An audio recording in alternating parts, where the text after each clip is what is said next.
2023년 3월 19일입니다. 오늘은 마태복음 20장 말씀을 통해서 맹인만 보는 하나님 나라라는 제목의 말씀을 전하겠습니다. 하나님 나라에 들어가는 것, 마태복음에서 굉장히 중요한 주제입니다. 하나님 나라에 들어가는 것, 하나님의 백성이 되는 것, 우리에게도 굉장히 중요한 문제입니다. 마태복음은 예수님의 사역을 갈릴리에서부터 시작해서 예루살렘으로 마치는 구조로 그 장소를 이동하는 방식으로 그렇게 기술되어 있습니다. 사실 예수님은 예루살렘에 여러 번 오르셨지만 이 마태가 기술하는 방식 자체가 그와 같습니다. 갈릴리에서 예루살렘까지. 마태는 의도적으로 이 지리적 이동을 갈릴리로부터 예루살렘으로 향하는 방식으로 기술하게 되었는데, 이유가 무엇이냐면 예루살렘에 입성하셔서 왕으로 등극하시는 그 예수 그리스도를 굉장히 강조하기 위함입니다. 그 장면을 극대화하려는 까닭인 것이죠. 예수님이 왕으로 등극하신 장면, 예수님이 드디어 예루살렘에 입성하시고 온 유대인의 왕이 되시는 사건, 그것이 우리가 보고 있는 마태복음의 이야기입니다. 저 멀리 갈릴리에서부터 예루살렘에 이르는 과정, 저 멀리 갈릴리의 나사렛 예수께서 자신이 어떠한 왕이신지, 자기가 세울 나라는 어떠한 나라인지를 가르치시며 설득하시며 그들 가운데 선포하시며, 그리고 예루살렘에 도착하여 그러한 왕이 되시는 그 과정, 그것이 우리가 보는 마태복음입니다. 그래서 마태복음이라는 성경은 예수님이 왕위에 오르신 것을 소개하는 책임과 동시에 예수님이 그 수많은 여정을 통해서 내가 어떠한 왕인지, 내가 너희에게 주려는 나라는 어떠한 나라인지를 소개하시려는 그러한 책이 되는 겁니다. 예수님은 어떤 왕이신가? 어떠한 나라를 우리에게 주시겠는가? 그래서 우리가 천국이라고 부르는 곳이 정말로 어떠한 곳인가? 그것을 이제 배워보게 되는 것입니다.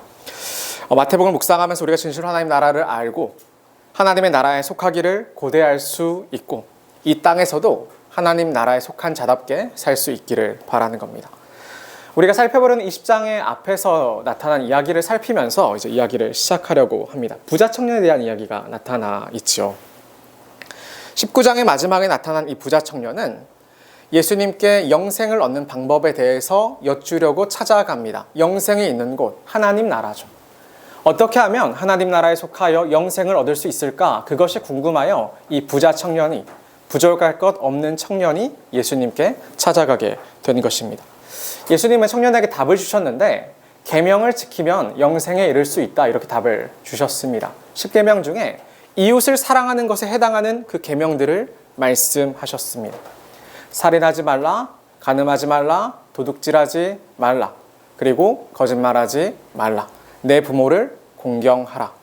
그리고 이와 같은 율법을 말씀하시고는 이 율법을 요약하셨는데 뭐라고 요약하셨냐면 네 이웃을 네 몸과 같이 사랑하라, 그렇게 말씀하셨습니다. 이 부자 청년이 예수님 말씀을 듣고 기분이 너무 좋았어요. 왜냐하면 다 자기가 지키고 있는 것들이었기 때문입니다. 자기가 그렇게 나름대로 도덕적으로 괜찮은 삶을 살고 있었기 때문입니다. 그는 의기양양합니다. 그래서 예수님의 말씀을 들은 채 어떻게 이야기를 했냐면, 자기가 이 모든 것을 지켰고 그러면 또 무엇이 부족하느냐, 이렇게 여쭙게 됩니다. 자기가 진짜 부족해서 물은 게 아니에요. 자신이 있어서 자기가 그것을 다 하고 있기 때문에 칭찬받기 위해서 예수님께 다시 한번 여쭌 것입니다. 예수님이 그런 청년에 이렇게 대답하셨어요. 예수께서 이르시되 네가 온전하고자 할진대 그러면 가서 네 소유를 팔아 가난한 자들에게 주라. 그리하면 하늘에서 보화가 내게 있으리라. 그리고 와서 나를 따르라 하시니, 온전하고자 하면 네 소유를 가난한 자들에게 팔아서 주어라. 그리하면 하늘의 보화가 내게 있을 것이다. 하늘의 보화를 네가 상속받을 것이다. 그래서 네가 천국에 속한 자가 될 것이다. 내 소유를 팔아 가난한 자들에게 주라. 율법은 이웃을 사랑하는 것인데, 율법은 내 이웃을 내 몸과 같이 사랑하는 것인데, 내 몸을 위해 내 물질을 투자하는 것이 너무나 당연한 것처럼 내 소유를 가지고 내 이웃을 위하여 사랑하여 써라. 그것이 율법을 지키는 것이다. 율법이란 이웃을 사랑하는 것인데, 사랑이란 내 것을 이웃에게 주는 것이다. 그렇게 사랑해라. 그런 이후에 네가 나를 따라서 예수 그리스도의 제자가 될 수 있다. 예수님이 그렇게 대답을 하시는 겁니다. 그렇게 계명을 다 지켰다면서 당연히 구원을 받을 줄 알았던 그 의기양양했던 이 부자 청년은 예수님 말씀을 듣고 나서 어떻게 반응하냐면 그가 재물이 많음으로 이 말씀을 듣고 근심하며 예수님을 떠나갑니다. 차라리 가난했더라면 예수님을 붙잡았을 텐데 그가 재물이 많음으로 근심하며 예수님을 떠나갑니다. 한번 생각을 한번 해봐야 됩니다. 이 부자 청년은 왜 자기의 것을 이웃에게 베풀지 못합니까?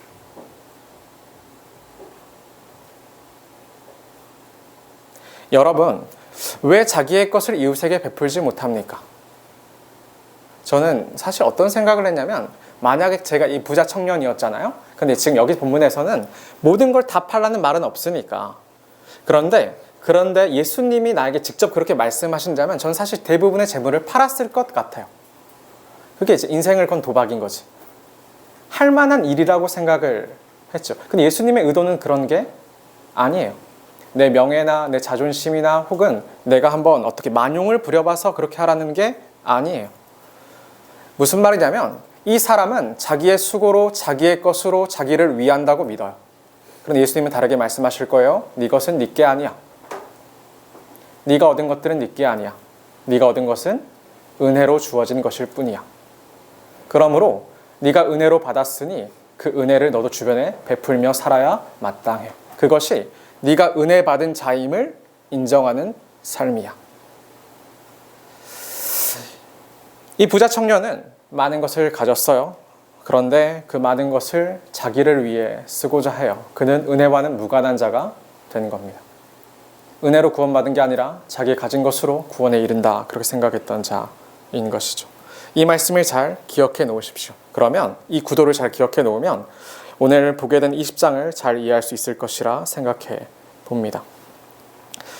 오늘 말씀을 두 부분을 살필 겁니다. 먼저 1절부터 19절을 통해서 긍휼이 베풀어졌는데도 왜 하나님 나라에 들어가지 못하는가에 관해서 살필 것이고 20절부터 마지막 34절을 통해서 맹인만 하나님 나라를 보게 되는 그 까닭에 대해서 그 이유에 대해서도 함께 살필 것입니다. 20장의 시작은 어떻게 시작이 되느냐면요. 예수님이 포도원을 통해서 이제 천국에 대한 비유를 하는 것으로 20장이 시작됩니다. 포도원의 주인이 집을 나갑니다. 품꾼들을 들여서 이제 자기의 포도원에 들이려고 그 집을 이른 아침에 나가게 됩니다. 주인은 하루 한 데나리온씩을 주겠다고 약속을 하는데요. 이제 이건 정당한 값입니다. 하루치의 일당에 해당하는 그 단위가 한 데나리온이었거든요. 한 노동자가 하루 동안 일하면 한 데나리온을 받는 것이죠. 주인은 제3시에 나가게 되는데 이제 현대의 시간으로 이걸 바꿔보면은 아침 9시에 나가게 되는 겁니다. 딱 좋은 시간이죠. 딱 출근해서 우리가 일을 시작할 때 아닙니까? 그랬더니 어떤 사람들이 있었냐면 또 제3시에 나가보니 아침 9시에 나가보니까 장터에 놀고 서 있는 사람들이 있던 것이죠. 장터에 놀면서 서 있는 사람들, 누가 불러주지 못했던 사람들, 그런 사람들이 놀고 있으면서 서 있게 됩니다. 주인은 어떻게 말하냐면요. 포도원에 들어가라 이야기해요. 상당한 금액을 주겠다. 상당하다는 말은 대단한 금액을 말하는 게 아니라 디카이오스예요. 의로운 금액, 정당한 금액, 합당하고 의로운 금액을 너에게 지불하겠다. 그렇게 이야기를 한 것이죠. 약속을 믿고 이제 이 사람들이 포도원에 들어갑니다. 주인은 또다시 같은 일들을 반복하는데 그 다음에는 아까 9시에 사람을 불렀는데 3시간 후인 12시에 나가서 사람들을 불러 똑같이 이야기해요. 너희에게 상당한 값을 쳐주겠다. 그 다음에 또 오후 3시에도 밖에 나갑니다. 그리고 나 사람들을 불러요. 너희에게 상당한 값을 쳐주겠다. 그리고 나서 오후 5시에도 밖에 나가서 사람들을 불러 모읍니다. 5시에 나가니까 또 거기에 남아있는 사람들이 있었던 것입니다. 근데 그 사람들한테 이제 뭐라고 물어봤냐면 왜 종일토록 여기 서 있느냐 물어보셨어요. 그랬더니 이 사람들이 이렇게 대답을 해요. 이르되 우리를 품꾼으로 쓰는 이가 없음이니이다. 우리를 품꾼으로 쓰는 이가 없음이니이다. 그들은 스스로 자기 처지에 대해 대답하는데 나는 쓸모없는 사람입니다. 나는 지금까지 불림받지 못한 사람입니다. 난 도무지 쓸모가 없어서 아무도 나를 써주지 않을 것 같습니다. 주인이 그들을 불쌍히 여겼나 봐. 그러니까 주인이 그들 또한 포도원에 들어가라고 그렇게 이야기를 해줍니다. 일이 오후 6시에 맞춰요. 1시간밖에 남지 않는 빠듯한 시간이죠. 얼마 제대로 일하지 못하는 시간이에요. 그런데도 그 주인이 오후 5시에도 이 일꾼들을 들여보내게 됩니다. 오후 6시가 되었습니다. 이제 모든 품꾼들의 일꾼들의 품삯을 결산할 때가 이르게 된 겁니다. 주인은 품꾼들을 불러 모아서 가장 늦게 온 자부터 가장 빨리 온 자의 순서에 해당하는 자까지 값을 치르게 됩니다. 맨 마지막 제11시, 여기 6씩 더하면 되는데 오후 5시에 온 사람들이 앞에 나오게 됩니다. 주인들은 그에 어떠한 정당한 의로운 값을 지불했냐면 한 데나리온을 주게 된 것이죠. 한 데나리온을 줬어요. 1시간 동안 포도원에 있었는데 그들이 한 데나리온을 받게 돼요. 그러면 앞에 왔던 사람들이 얼마나 기대가 커졌겠습니까? 그들은 그랬겠죠. 자기들은 1시간 일한 사람이 한 데나리온을 받으면 그 앞선 사람들은 얼마나 많은 돈을 받을까 그들은 많이 기대했습니다. 그런데 문제가 뭐냐면 앞에 온 사람들의 돈이 지급이 됐는데 이렇게 된 거예요. 먼저 온 자들이 와서 더 받을 줄 알았더니 그들도 한 데나리온씩을 받은지라. 동일하게 한 데나리온씩을 받게 됩니다. 더 많이 받을 줄 알았는데 더 많이 받을 줄 알았더니 품꾼들은 주인을 원망하기 시작합니다. 맨 마지막에 온 사람은 1시간밖에 일하지 않았는데 자기들은 종일 수고하고 더위를 견디어냈는데 같은 값을 주었다는 원망입니다. 주인 뒤달을 보아야 됩니다. 주인은 그렇게 원망하는 자들을 향해서 이렇게 이야기를 했습니다. 내 것을 가지고 내 뜻대로 할 것이 아니냐? 내가 선함으로 네가 악하게 보느냐? 청년 여러분, 이제 손을 꼭 들어주셔야 돼요. 아시겠죠? 주인이 부당하다라는 입장이 하나 있을 거고, 그리고 두 번째는 주인이 정당하다라는 입장이 있겠죠. 주인이 정당하다 혹은 주인이 선하다라는 입장이 있을 겁니다. 둘 중에 여러분이 어떻게 생각하시나요? 손을 한번 들어보는 겁니다. 주인이 선하다고 생각한다. 1명, 2명. 나머지는 이 다음에 다 손을 드는 거겠죠? 그렇죠? 주인이 부당하다고 생각한다. 그렇죠. 지금 손든 분들은 구원과 먼 거예요. 구원과 행복이 먼 겁니다. 어떤 사람들은 주인이 부당하다고 생각합니다. 또 어떤 사람들은 주인이 선하고 정당하다고 생각을 합니다. 여러분이 주인을 어떻게 판단하는 기준이 어떨까 생각을 해보면 이제 현대 사회를 살아가는 여러분은 주인이 부당하다고 생각해서 공산이 훨씬 크죠. 현대는 피해와 차별에 민감해요. 굉장히 민감해요. 개인의 권리에 예민해요. 그래서 개인의 것을 빼앗기는 것에 굉장히 크게 반응하는 것이 현대 사회, 그만큼 날이 서 있는 사회가 현대 사회입니다. 사회적 이슈들이 다 그런 것들이고, 그러니까 무엇이 됐든 차별 철폐하자는 게 내 것을 뺏기지 않겠다는 그런 움직임들인 거니까요. 주인은 부당하냐 선하냐 기준의 차이입니다. 주인이 부당하다 주장하는 자들은 품꾼들이 주인에게 정말로 유익을 끼칠 수 있다고 믿는 자들입니다. 9시에 나와서 오후 6시까지 일했어요. 밥을 안 먹었다면 그들은 총 9시간이나 일했어요. 9시간 동안 주인에게 유익을 끼쳤다고 믿는 부류인 겁니다. 그런데 생각해 보십시오. 주인이 얼마나 포도를 땄느냐고 물었습니까? 묻지 않죠. 이들은 어쩌면 우리로 따지자면 일찍 신앙생활을 시작해서 교회에 많은 유익을 끼치고 하나님을 위해 우리가 손해를 감당하며 산다고 생각했던 그런 이들인 겁니다. 아침 9시에 온 자들은. 우리 중에 어떤 이들은 어떤 소리를 듣냐면 누구 없으면 부서가 돌아가지 않아. 어떤 자리가 제대로 수행되지 않아. 그렇게 여겨질 만큼 중요한 위치에 서 있는 경우들이 있는 거죠. 많이 경험했죠. 중고등부 사회가 때도 마찬가지, 청년 사회가 때도 마찬가지인데 얘가 이제 떠나고 나면, 결혼하고 나면, 졸업하고 나면 더 이상 이제 이건 누가 하지? 라는 생각들을 하게 됩니다. 교회 중요한 일꾼들이 있는 것이죠. 교회 핵심이 되고 또 그렇게 성장해서 교회의 요직을 차지하게 되는 일들이 생깁니다. 여러분은 스스로를 몇 시에 포도원에 들어온 품꾼이라고 생각을 합니까?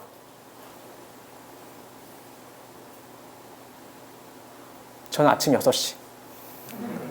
모태신앙으로 태어나서 교회에서 봉사를 쉰 적이 없고, 방학은 온전히 교회에서 여름 성경학교를 위해서 준비하는 기간이었어요. 언제나. 제가 교사를 할 때는 단 한 번도 주일에 집에 내려가 본 적이 단 한 번도 없어요. 단 한 번도 그럴 수가 없죠. 나에게 생명이 맡겨졌는데 어떻게 그럴 수가 있어요.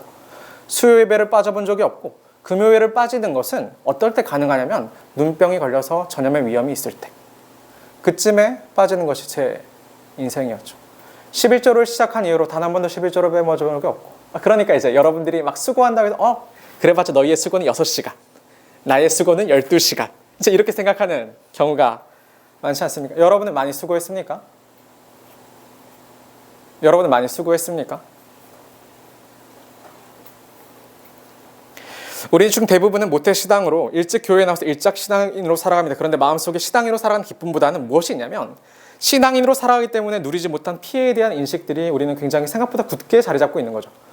그게 굉장히 굳게 자리 잡고 있는 거예요. 신앙이기 때문에 자유롭지 못했고 많은 것을 억눌렸고 절제하고 살아간다는 것 생각들이 의존중에 있는 거예요. 그러니까 우리는 본문에 나타난 대로 우리가 얻게 된 이 1데나리온의 값은 이 구원은 내 공로요, 내 수고의 대가일 뿐인 겁니다. 난 교회에서 많이 억눌렸으니까, 난 교회에서 많이 힘들었으니까, 나는 많은 것을 희생해냈으니까 여전히요. 어쩌면요. 나는 어쩌면 많은 기회비용들을 포기하고 이 자리에 앉아있는 거니까요. 우리가 기독교인으로 살아가면 신앙인으로 살아가면 자기를 억제하고 자제하고 절제하며 손해보고 희생하며 얻게 된 우리의 수고의 결과일 뿐인 거죠. 은혜라고 이야기는 하는데 결국에 결국에 우리가 어떻게 되냐면 결국에 나중에는 우리가 여러 가지를 선택하게 돼요. 아, 내가 이만큼 했으니까 오늘은 예배 늦어도 돼. 내가 이만큼 했으니까 오늘 이 자리에 내가 빠져도 돼. 왜냐하면 난 많은 것을 해왔으니까. 난 남들보다 더 일찍 나와서 수고했으니까. 그러지 않겠어요? 그러지 않겠어요, 여러분? 그러지 않겠어요? 여러분 많이 그렇지 않아요? 이런 우리에게 은혜는 먼 겁니다. 교회에서 자연스럽게 내 공로가 이야기해지고 은혜가 강조될수록 무엇이라고 이야기하게 될 거냐면 나중 온 이 사람들은 1시간밖에 일하지 아니하였거늘 그들은 종일 수고하며 더위를 견디 우리와 같게 하였나이다. 우리가 어릴 때부터 그토록 열심히 일해서 교회를 세워놨는데 늦게 온 자들이 다 그 유익은 다 누리나이다. 내가 그렇게 열심히 일했는데 내가 그렇게 봉사했는데 그런데 여전히 또 교회는 나에게 많은 것을 요구하나이다. 청년 여러분, 품꾼들이 처음 주인을 불렀을 때 품꾼들에 대한 설명을 한번 기억해 봅시다. 그들을 불러주는 이가 없어서 놀고 서 있는 자들입니다. 일을 잘할 것 같은 자들을 불러본 적이 없어요. 주인은요. 불러주는 자가 없어서 놀고 있는 자들을 주인이 불러줍니다. 아침 일찍.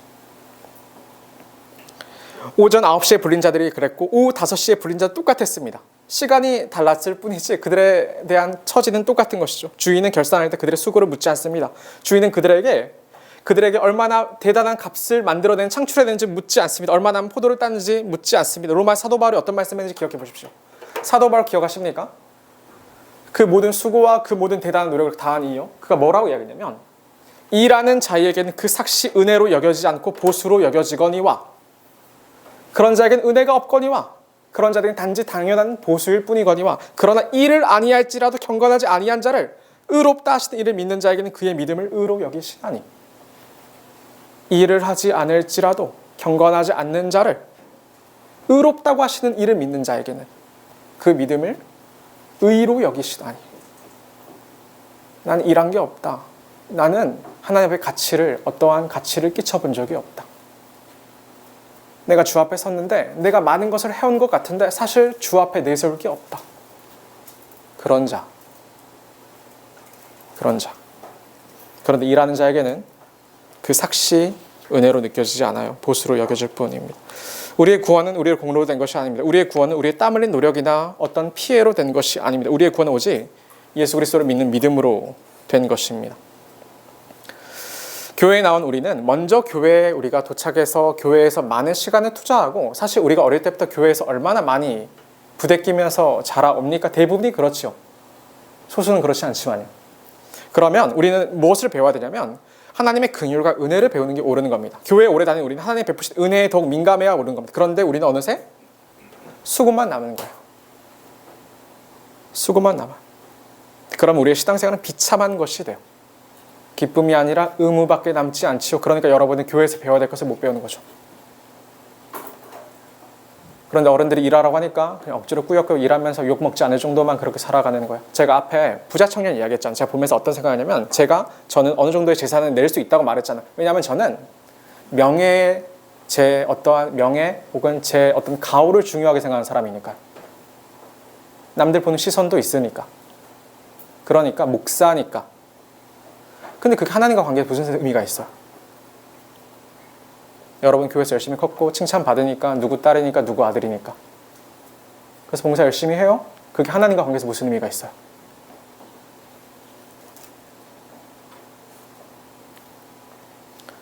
신앙생활이라는 기쁨이 아니라 의무로 변하게 되고 그럼 우리는 더욱 적당한 신앙생활, 그렇게 똑똑한 신앙생활을 하게 되는 겁니다. 적당한 신앙생활, 똑똑한 생활. 예수님은 이제 뭐라고 이 이야기를 마무리하시면서 나중된 자가 먼저 되고 먼저 된 자가 나중된다고 말씀하셨습니다. 먼저 긍휼과 은혜를 맛보고 하나님이 우리를 불러주셨는데 먼저 온 자는 나중되는 거죠. 어느새 은혜는 잊어버리고 피해의식만 남게 되니까요. 그런데 나중 온 자는 구원받을 줄 몰랐는데, 자기를 불러주실 줄 몰랐는데, 자기에게 은혜가 맞닿을 줄 몰랐는데, 그런데 그 나중된 자가 먼저 됩니다. 그들은 끝까지 그 은혜로 살거든요. 은혜로 사는 것이죠. 아무것도 아니어서 감히 하나님 앞에 자기 공로를 주장하지 못하는 죄인과 악인이 하나님의 은혜를 깊이 사모하고 붙든 일들이 많다는 말씀입니다. 18절에서 예수님은 자기에게 가장 가까운 12 제자들에게 어떤 이야기를 하시냐면, 보라, 우리가 예루살렘에 올라가노니 인자가 대제사장들과 서기관들에게 넘겨짐에 그들이 죽이기를 결의하고 이방인들에게 넘겨주어 그를 조롱하며 채찍질하며 십자가에 못 박게 할 것이나 제3일에 살아나리라. 지금 예수님은 예루살렘으로 가고 있는 와중인 거예요. 그러니까 왕으로서 유대인들의 왕이 되기 위하여, 등극하시기 위하여 가고 있는 여정을 걷고 있는 겁니다. 우리 곧 있으면 부활절이잖아요. 부활절 어떻게 해요? 그래요. 종려주일 지나고 예수님이 왕으로 오르세요. 그런데 그 왕을 사람들이 죽이죠. 그리고 그 죽은 왕이 다시 부활하죠. 근데 그 사이에 있는 사건인 거예요. 그 사이에 있는 사건이에요. 예수님은 유대인의 왕이 되시기 위하여, 그 등극하시기 위하여 예루살렘을 가는 중인데, 그런데 그 예수님을 죽이려고 모의한 자들이 누구냐면 유대의 지도자들인 대제사장들과 서기관들인 겁니다. 하나님의 말씀에 누구보다 정통한 인물들이에요. 그들은 자기의 수고로 인정치 않은 예수 그리스도를 죽이기로 마음먹죠.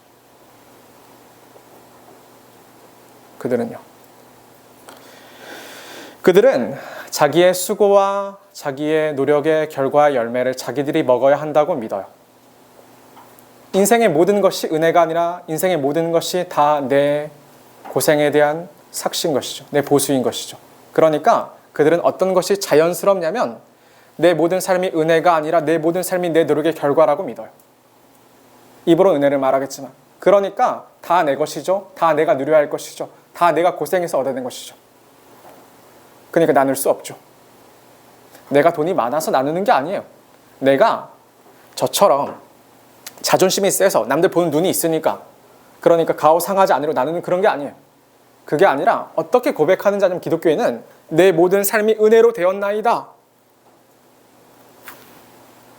사실 제가 이제 목사가 됐잖아요. 그러면 이제 사람들이 물어보죠. 아들을 목사로 키울 거냐, 이제 이런 얘기 하죠. 저는 안 키우죠. 왜냐면 아들에 대한 신뢰가 없기 때문이에요. 저만큼 성장하기 어려워요. 제가 잘났다고 이야기하는 게 아니라 제가 지금까지 이 자리에 오기까지 정말 이해할 수 없게도 하나님이 은혜를 베푸셨죠. 좋은 사람들을 만났고 좋은 영향을 맞았어요. 그리고 나서 제가 많이 꺾여지지 않고 많이 더럽혀지지 않고 이 자리까지 오죠. 이해할 수 없게. 그렇지 않아요, 여러분? 이해할 수 없게 여러분 주변 사람들이 여러분을 만들어가는 것 아니에요? 어떻게든 교회 언제든 떠날 수 있었지만, 그런데도 하나님의 은혜로 여기에 붙들어 주신 것 아니에요? 어긋나도 그렇게까지 많이 어긋나지 않고 어떻게든 여기에 버텨 있는 거 아니에요? 그런 거잖아요. 그런데 우리는 일찍이 우리를 불러주셔서 하나님을 알게 하신 하나님의 은혜라기보다는 내 고생, 내 수고, 내 피해의식, 여전히 난 수많은 것을 포기하고 이곳에 왔는데, 그러면 자기의 인생을 자기의 것이라 생각해요. 자기 인생이 하나님 것이 되지 않아요. 그러면 나눌 수 없어요. 이웃을 사랑할 수 없어요. 이웃을 내 몸과 같이 사랑할 수 없어요.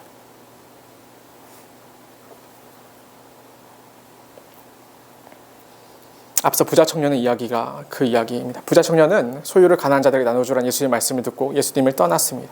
청년이 자기 소유를 나누지 못한 진짜 까닭이 무엇이냐면 자기 소유가 정말로 자기 노력의 결과라고 믿었기 때문입니다. 청년 여러분, 자기의 정당과 합당한 결과라고 믿었기 때문입니다. 우리도 많이 그런데 이 땅에서 모든 것이 하나님의 은혜로 베푸셔서 받은 것이라는 것을 많이 망각하죠. 우리가 쟁취했다고 믿는 이들은 자기의 것을 나누는데 인색할 수밖에 어려워해요. 그러나 하나님이 그 은혜로 내 모든 걸 주셨다고 믿는 사람들은 다르게 반응하겠죠. 다 못 놔두더라도 애쓰겠죠. 방향을 바꿔놓겠죠. 내 생각의 방향과 내 모든 것을요. 보십시오. 대제사장들과 서기관들은 그렇게 성경 많이 배웠지만 그들은 자기의 것을 나누지 못해요. 그리고 그들의 결과가 뭐냐면 예수님을 죽이는 거죠. 그분이 우리의 왕이 되면 우리는 그 자리에서 편안치 않으니까요. 예수께서 왕이 되신 그 나라는 내게 합당하지 않으니까. 그러니까 유대인의 지도자들이 자기들의 왕을 죽이죠. 그런데 이제 예수님이 마지막에 뭐라고 말씀하시냐면 그들이 이방인에게 자기를 넘겨줄 것과 조롱하고 채찍질하면 십자가에 못 박히게 할 것을 이야기하세요. 그런데 그 예수께서 3일 만에 부활하신다는 것까지를 말씀하세요. 그러니까 이 땅에서 그렇게 잘 먹고 잘 사는 자들 중에 아무도 부활한 자가 없는데, 죽음을 이긴 자가 없는데, 예수께서 이해할 수 없게 내 이웃을 내 몸과 같이 내 목숨을 다 내어주셔서 그 이웃을 사랑했더니 하나님이 그 예수님을 살리시더라. 그것이 진짜 맞는 삶이더라. 그것이 정말로 우리가 이 땅에서 생명을 누리는 삶이더라. 기쁨과 감사를 누리는 삶이더라. 그것을 예수께서 증언하시죠. 내가 반드시 살아나리라. 무엇이 옳은가에 관해서, 무엇이 옳은가에 관해서. 청년 여러분, 우리는 긍휼을 먼저 받은 자들입니다. 은혜를 먼저 받은 자들인데, 그런데 우리가 은혜를 배우는 자가 되어야 되는 것이죠. 말씀 앞에 열심히 서야 돼요. 그래야 죄와 비참 가운데 우리가 서 있을 수 있게 되는 거예요. 죄와 비참 가운데 서 있을 수 있는 거예요. 우리가 얼마나 아무것도 아닌지를 알게 되는 거고, 우리가 얻고 누리고자 하는 것이 정말 얼마나 아무것도 아닌지를 알게 되는 거예요. 우리가 얼마나 하나님의 구원 앞에서 무가치한지를 알게 되는 거고, 우리가 하나님과 얼마나 무관할 수 있는지를 깨닫게 되는 거예요. 그런데 그 하나님이 인간으로 오셔서 그들의 조롱을 받으심에도 불구하고 그들을 사랑하신다고 그들에게 자기의 생명을 내어주시죠. 우리가 곧 묵상할 종려주일과 고난주간 그리고 부활절에 겪게 되는 그런 일들입니다. 그게 이제 우리가 보게 되는 사건들입니다. 나 같은 자를 오늘도 사랑해 주시는 분, 용납해 주시는 분, 그래서 하나님의 긍휼을 알아가는 삶이 되셨으면 좋겠습니다. 그래서 우리의 신앙생활에 매번 손해보는 것 같고, 매번 뭔가 많은 것을 절제하고 자제하는 것 같고, 손해보는 이렇게 기회비용을 제공하는 그런 삶이 아니라 하나님으로 인해 기쁨과 소망이 넘치셨으면 좋겠어요. 죄 짓죠. 그런데 그런 나를 이렇게 일찍 불러주셨구나. 은혜를 기억할 기회를 또다시 주셨구나. 그렇게 신앙생활하는 거예요. 그래야 바르게 신앙생활할 수 있어요. 그래야 여러분의 신앙생활이 기쁠 수 있어요. 저와 여러분의 삶이 정말 기쁘면 좋겠다. 이제 이 생각을 하는 겁니다. 그러려면 일을 나눠야죠. 일이 너무 많으니까. 누구 일이 너무 많이 힘드니까 일 열심히 하세요. 그래서 서로가 서로를 위하고 서로가 서로를 희생할 줄도 알고 사랑할 줄 아는 공동체가 되면 좋겠다. 이 생각을 해보는 겁니다. 하나님을 닮아서 내 것을 줌으로 이웃을 사랑할 수 있기를 간절히 바라는 것이죠. 두 번째 이야기를 해야 됩니다. 이제 맹인만 보는 하나님 나라. 맹인만 보는 하나님 나라. 20절부터 34절의 내용입니다. 20절부터는 세베대의 아들의 어머니가 등장합니다. 예수님의 12제자 중에 야고보와 요한이라는 인물, 두 인물의 어머니가 이제 바로 이 어머니가 되는 것이죠. 근데 그 어머니가 예수님께 찾아와 예수님이 까닭을 물으시니까 야고보와 요한의 어머니는 참 대단한 치맛바람인데 자기의 두 아들을 예수님의 나라에 하나는 우편에 하나는 좌편에 앉게 해달라는 것이 그 중요한 내용입니다. 청탁인 것이죠. 자기 아들들을 예수님의 가장 높은 최측근에 앉혀달라는 그 이야기를 하는 것입니다. 예수님이 이것을 들으시고 어떻게 대답을 하셨냐면 이렇게 이야기를 하셨습니다. 예수께서 대답하여 이르시되 너희는 너희가 구하는 것을 알지 못하는도다. 내가 마시려는 잔을 너희가 마실 수 있느냐? 그들이 말하되 할 수 있나이다.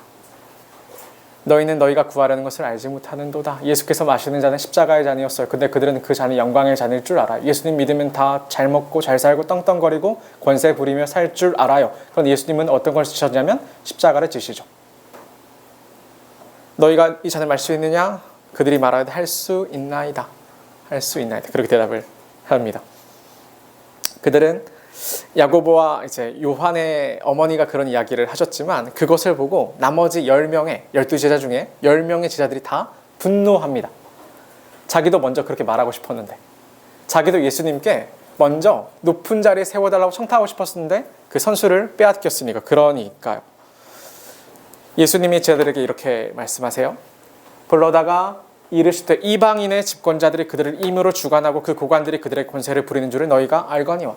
권세가, 하나님이 이 땅을 살아가면서 여러분 돈을 주세요. 하나님이 이 땅을 살아가면서 여러분의 위치를 주세요. 영향력을 주세요. 여러분이 어떤 누려야 될 것들을 주실 수 있어요. 권세를 주시는 거죠. 근데 이방인들은 이 권세를 가지고 어떻게 사용하냐면 이방인들은 다른 이들을 주관하는 것으로 그들의 권세를 사용해요. 이방인들은 자기의 가진 것으로 무엇을 하면 권세를 부리는 것으로 그들의 것을 사용해요. 그들은 그게 하나님이 은혜를 베푸신 것의 목적이라고 믿어요. 그들은 부자가 돼요. 그들은 대단한 삶을 살아요. 그런데 그것을 가지고 권세를 부려요. 하나님의 뜻과 전혀 다른 것이죠. 예수님은 또 이어서 뭐라 말씀해요? 너희 중에는 그렇지 아니하나니. 세상에 속한 자들은 다 그렇게 살아갔는데 하나님 나라에 속한 자 너희는 그렇게 살면 안 되는데, 너희 중에 누구든지 크고자 하는 자는 너희를 섬기는 자가 되고 너희 중에 누구든지 으뜸이 되고자 하는 자는 너희의 종이 되어야 하리라. 너희 중에 누구든지 크고자 하는 자는 너희를 섬기는 자가 되고 너희 중에 누구든지 으뜸이 되고자 하는 자는 너희의 종이 되어야 하리라. 예수님은 세상의 나라와 하나님 나라가 다르다고 가르치셨습니다. 세상의 나라는 권세를 가진 자들이 권세를 부리고 다른 사람들을 지배하며 그렇게 살아가는 것이 좋다고, 그것이 그들에게 기쁨과 그들의 천국을 이룰 수 있다고 믿는데, 그래서 남들보다 더 우월한 위치에 선 것이 그들에게 정말로 기쁨과 소망일 것이라고 믿는데, 그런데 너희는 그렇지 않다. 너희는 그렇지 않다. 너희는 낮은 자가 되고 섬기는 자가 되어야 된다. 다르게 표현해 볼까요? 너희는 하나님의 은혜로 사는 자가 되어야 된다. 은혜를 아는 자가 되어야 된다. 내가 내 인생을 책임지는 것이 아니라 하나님의 은혜로 살아서 은혜를 베풀 줄 아는 자가 되어야 한다. 그런 자가 하나님 나라 정말 큰 자다. 어제 리더 MT를 갔다 왔는데 이제 성태 형제가 오면서 어떤 이야기를 했냐면 이재명 씨 이야기를 했어요. 대통령이 될 뻔했죠. 그런데 그분이 아들이 성문제, 도박 문제 그런 거 있으면 무슨 의미가 있어요? 그 위치에 오른 게 도대체 무슨 의미가 있고 행복이 있어요? 여러분 나중에 부자가 돼요. 근데 가정이 평안하지 못해요. 그게 무슨 의미가 있어요? 무슨 의미가 있어요? 그런데 이방의 집권자들은 그게 그래도 행복한 줄 알아요. 그렇게 살아가요. 그런데 하나님 나라에 속한 자들도 똑같이 살아도 되는 줄 알아요. 예수님은 이제 여리고를 떠나서 예루살렘을 향한 여정을 계속하십니다. 계속해서 예수님의 왕으로서의 등극이 가까워져 가는 거죠. 제자들이 많이 따라와요. 그리고 수많은 사람들도 그런 예수님을 추종합니다. 이 12제자와 같은 마음을 가지고 그 예수님을 추종하는 겁니다. 예수님이 무력은 없으셨는데 그 아주 영향이 얼마나 대단했어요. 많은 사람들이 귀신이 쫓겨나고 병자가 치유되고 그 많은 기적을 보았으니까. 5,000명을 먹이시고 4,000명을 먹이신 그 대단한 기적들을 보았으니까. 그러니까 예수님은 대단한 인기를 누리게 되는 겁니다. 사람들이 다 예수님을 다 따라합니다. 그들은 왕이 되신 예수님 가까이 서고자 합니다. 그런데 그런 무리들과 대조되는 인물들이 이제 등장하게 됩니다. 맹인 두 사람이 길가에 앉았다가 예수께서 지나가신 다음을 듣고 소리질러 이르되 주여 우리를 불쌍히 여기소서 다윗의 자손이여 하니, 맹인 두 사람입니다. 대조되는 인물들이에요. 이들은 예수님을 알아볼 수 없어요. 이들은 예수님을 따라갈 수 없어요. 예수님 곁에 설 수 없어요. 결코 그럴 수 없어요. 그래서 그들은 예수님이 지나가신다는 소리만 듣고 그 소문만을 듣고 소리를 질러서 어떻게 말하냐면 나를 불쌍히 여겨주세요. 다윗의 자손이여 나의 구원자시여 나를 불쌍히 여겨주시오. 그 이야기를 하는 겁니다. 긍휼히 여기시러 오신 예수께 그들이 긍휼을 부탁합니다. 많은 무리가 예수님을 따를 때 자기를 위해 자기들이 합당한 높은 위치를 위해 예수님을 따랐는데 그들은 감히 따라올 수 없었던 그 두 맹인은 예수님께 와서 긍휼히 여겨달라며 자기 일을 낮추죠. 긍휼히 여겨달라며 자기를 낮추죠. 예수님은 그런 자들의 관심이 가시는 거죠. 그 사람들이 워낙 소리를 지르니까 예수님을 따르던 무리들이 그들을 꾸짖어요. 조용히 하라고. 그런데 그들이 거기서 멈추지 않아요. 더 크게 소리 지르죠. 더 크게 간절히 예수님을 찾아요. 긍휼히 여겨달라고. 왜냐하면 그들에게 구원은 예수님밖에는 없으니까. 그들에게는 예수님만이 그들의 구원자니까, 다윗의 자손이니까, 그들의 유일한 소망이자 희망이니까. 그들은 절박해요. 그들은 그렇게 예수님을 찾아요. 어느 누구에게도 사랑받지 못해요. 어느 누구에도 환대받지 못해요. 그들의 구원은 오직 예수님밖에 없는 겁니다. 예수님이 그들의 문제를 해결해 준다는 그런 말뿐이 아니라 예수님만이 그들의 삶의 답인 거예요. 무엇이 됐든. 많은 사람들이 예수님을 따릅니다. 예수님의 수단으로 예수님의 징검다리를 여기면서 자기들이 생각하는 구원을 얻고자 예수님을 믿죠. 그런데 맹인들은 달라요. 그들은 예수님이 떠나가시면 어떤 희망도 소망도 없어요. 이 기회를 놓치면. 그들은 예수님 그 자체가 그들의 구원이고 소망이죠. 그들에게 구원은 예수님 자체세요. 자기들의 문제가 해결될지 안 될지 어찌 알 수 없지만 예수님이 그들의 구원이 되심을 아니까 그들이 예수님을 붙잡아 예수님이 여기에 응답하세요. 예수님이 그런 자들의 필요를 채워주시죠. 눈을 뜨게 하시죠. 마지막 구절이 굉장히 중요해요. 예수께서 불쌍히 여기사 그들의 눈을 만지시니 곧 보게 되어 그들이 예수를 따르니라. 예수께서 불쌍히 여기서 그러니까 또 예수께서 그 더러운 자의 눈을 만져주시죠. 그 거룩한 예수님. 그들의 모든 죄와 더러움을 감당하셨다는 표현이에요. 예수님이 그렇게 하세요. 근데 그들이 눈을 뜨고 그들이 예수님을 따르는 제자가 돼요. 예수님 또다시 그 거룩한 손을 그들을 만져주셨더니 큰 무리가 따를 때와는 어투가 달라 맹인이라야 진짜 예수님의 제자가 된다는 그런 표현인 겁니다. 마태는 마태복음에서 이사야서를 자주 인용했습니다. 이사야서에 나타난 그리스도께서 메시아가 이 땅에 오셨을 때 어떠한 일이 벌어졌는지에 대한 것을 계속해서 인용하신 바 있습니다. 예수님은 그리스도이신지 여쭙는 그 요한에게, 세례 요한에게 이사야서의 말씀으로 대답을 하셨죠. 이렇게 말씀하시죠. 기억나시죠? 이제 맹인이 보면 못 걷는 사람이 걸으며 나병 환자가 깨끗함을 입으며 못 듣는 자가 듣고 그리고 죽은 자가 살아나며 가난한 자에게 복음이 전파된다 하라. 못 보는 자가 구원을 보죠. 다르게 표현해 볼까요? 못 보던 자만이 구원을 보죠. 자기 눈으로 감히 구원을 못 보던 자만이 예수 그리스도를 그 구원이라고 믿고 따르죠. 감히 구원을 향해서 달려갈 수 없고 애쓸 수 없는 자가 그런 자가 구원을 향해서 걷죠. 그냥 병이 난다는 그런 이야기가 아니에요. 나병 환자가 그런 게 더러워서 모두에게 다 소외받는 자가 그러니까 이 사람은 감히 구원과는 전혀 관계가 없다고 여겨졌던 그런 자가 그런 자만이 깨끗함을 입죠. 못 듣는 자가 들어요. 못 듣는 자가 이런 역설이 어디 있어요. 못 듣는 자가 들어. 죽은 자가 살아나. 죽어서 하나님께 감히 반응도 못하고 믿음이라고는 아무것도 없는데 초라할 뿐인데 근데 그런 자가 살아나요. 하나님 앞에서. 가난한 자에게 복음이 전파된다. 맹인이 가난한 자가 그 초라하고 어리석은 자가 그 초라하고 아무것도 아닌 자가 복음이 그들에게 전파됩니다. 사랑하는 청년 여러분 예수의 말씀 기억나십니까? 나는 의인을 부르러 오지 아니하고 죄인을 부르러 왔다.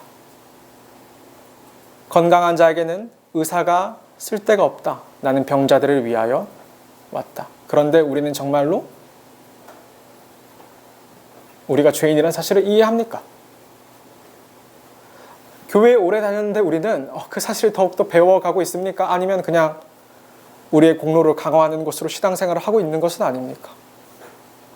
그럼 처량한 자가 되는 거예요. 죽어라고 예수님 따랐는데 근데 그 예수님이 다른 이야기를 하시고 네가 만약 내가 어떤 왕인 줄 알면 넌 나를 죽이고야 말 거야. 그렇게 말씀하시겠죠. 사랑하는 청년 여러분 맹인이 보는 이 놀라운 복음에 대해서 여러분이 알면 좋겠는 거죠. 말씀 들으니까 얼마나 우린 믿음 없어요. 우린 얼마나 맹인 것 같아요. 사실 얼마나 깜깜해요. 구원이 얼마나 멀어요. 하나님과 얼마나 멀어요. 하나님과 얼마나 상관이 없어요. 우리는 얼마나 하나님 나라와 아득히 멀어요. 그런데 이 복음이 그러는 거예요. 그러니까 이 은혜밖에는 붙들 게 없는 거예요. 오직 은혜로. 맹인이 보며 못 걷는 사람이 걸으며 나병 환자 깨끗함을 입으며 못 듣는 자가 들으며 죽은 자가 살아나며 가난한 자에게 복음이 전파된다 하라. 그런 자들에게 복음을 전파하시려 자기를 죽이고 많은 자에게 그런 자들에게 생명을 주시기 위하여 우리 가운데 오신 하나님, 우리의 예수 그리스도. 우리가 그분을 믿는 믿음 가운데 이 자리에 서게 되는 거죠. 그러니까 주인이 이야기하잖아요. 포도원의 주인이 내가 선함으로 너희가 악하다고 하느냐고. 그분은 선하신 거예요. 내 것을 주신 거죠. 우리는 아무것도 한 게 없는데 오직 그분이 하나님이 자기 아들을 아끼지 아니하심으로 그 생명을 가지고 우리에게 주셨으니까. 그런데 우리는 그것을 악하다고 해요. 왜냐하면 우리의 가치 있는 줄 아니까. 우리가 대단한 줄 아니까. 말씀 정리하겠습니다. 사랑하는 청년 여러분, 오늘은 함께 맹인이 이 맹인만 보는 하나님 나라에 대해서 나누게 됩니다. 부자는 못 들어가는 하나님 나라. 부자는 도저히 못 들어간 나라. 부자가 하나님 나라에 들어가는 것은 낙타가 바늘 귀를 들어가는 것보다 어렵다. 낙타는 모든 부정한 것 가운데 가장 큰 동물이에요. 가장 커다란 거예요. 그런데 바늘귀는 모든 열린 문 중에 가장 작은 거죠. 도저히 들어갈 수가 없다. 그런데 그것보다 부자가 들어가는 것은 더 어렵다. 돈 많은 사람 부자라고 지칭하는 거 아니에요? 그런 게 아니에요. 돈이 아니라 긍휼이 필요치 않은 자들, 은혜가 사실은 필요치 않은 자들, 그런 자들을 부자라고 부르는 거예요, 성경이. 그런 자는 천국에 들어가기 어렵다. 그러니 우리가 할 수 있는 것은 하나님 말씀 앞에 서서 나는 얼마나 긍휼밖에는 구할 것이 없는 자인가, 이것을 깨닫는 거예요. 그게 여러분이 이제 교회 생활을 즐겁게 하는 방식인 거죠. 인정받고 칭찬받는 건 참 좋은데, 그런 것도 굉장히 있어야 되는데, 그런데 그보다 하나님 앞에서 관계에서 오늘도 나와 같은 자 하나님이 또다시 불러주셨구나. 나에게 은혜를 주셔서 교회를 섬기게 하시는구나. 나와 같은 자가 오늘 또다시 믿음 하나도 없는데, 그런데 이 자리에 앉아서 다시 믿음을 간구하는 자가 될 수 있구나. 그 은혜로 살아가는 평생.